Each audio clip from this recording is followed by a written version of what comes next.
బంగాళాఖాతంలో ఏర్పడిన వాయుగుండం తీవ్ర అల్పపీడనంగా బలహీనపడినట్లు వాతావరణ శాఖ వెల్లడించింది. దీంతో ఏపీకి వాయుగుండం ముప్పు తప్పినట్లయింది. దీనికి కారణంగా భూతలం నుంచి వీస్తున్న పొడిగాలులు కారణమని తెలిపింది వాతావరణ శాఖ. అల్పపీడన ప్రభావంతో తీరం వెంబడి గంటకు 55 కిలోమీటర్ల వేగంతో ఈదురుగాలులు వీస్తాయంటున్నారు వాతావరణ శాఖ అధికారులు.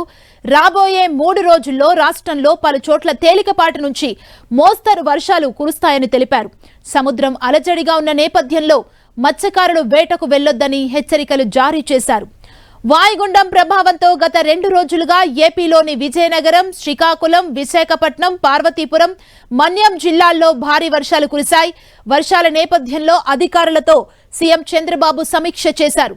వర్షాలు కురిసిన ప్రాంతాల్లో తీసుకున్న జాగ్రత్త చర్యలు, పంట నష్టం వివరాలను సేకరించి రైతులకు సాయం అందించాలని సూచించారు.